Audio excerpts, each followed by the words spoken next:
Hello, Marathas. How's everybody doing today? This is me. I'm back with my first video in quite a while. So yeah, I'm sorry I haven't posted any videos of Aaron feeding. As it turns out, I haven't had time to grab my camera between the time of putting the rat in and him straining it. This weekend, I hope that I will be able to capture him feeding again. I have a plan to hopefully be able to capture it this time, because he's been pretty swift at feeding. But if anybody's wondering about him, Snake's doing pretty good. No, I think I'm doing pretty good. I'm gonna start eventually petitioning to get people to start calling me Wolf. I've decided that although my parents did give me my name, it is not quite my favorite, and I think Wolf would be quite suitable. Wolf can suit quite a bit. So, I think I'd be quite content with Wolf. Any of you out there watching, if you want to go ahead and start the trend, you may.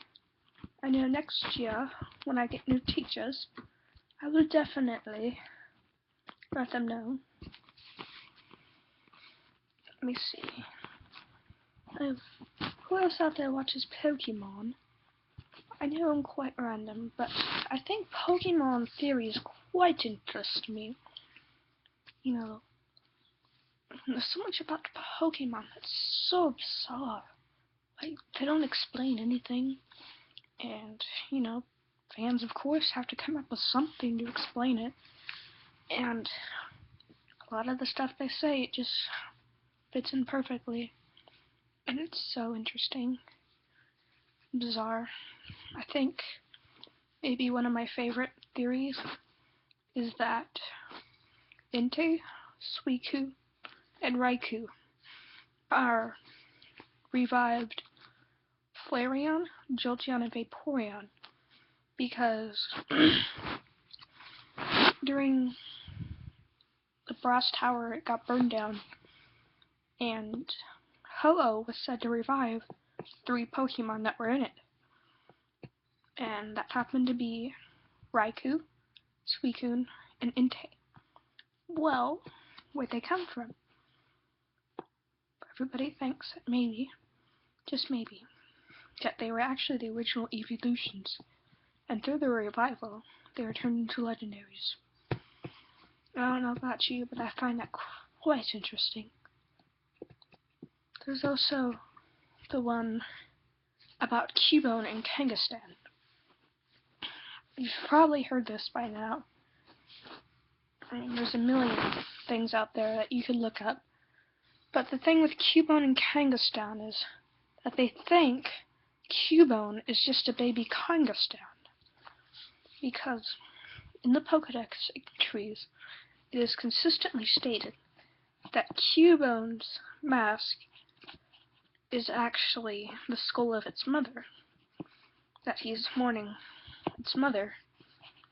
And if you compare Cubone right next to Kangaskhan babies, they're eerily familiar. They look quite alike. Take off the mask, and they probably look just about similar right underneath it. And the theory is that if a Kangaskhan dies, then its child will turn into a Cubone and start a different evolutionary pattern. Then it will eventually evolve into Marowak. In Marowak's Pokedex entries, it says that it has finally gotten over the death of its mother.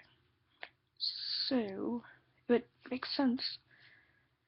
I mean, there's nothing that actually points to it. I think the game makers decided completely against it. But I don't know. If you guys have any opinions or, theories you'd want to talk about or anything you'd want me to talk about, I'll try to do this more often between now and the time I have to give back my laptop to the school. So, see you guys later. Bye, boy.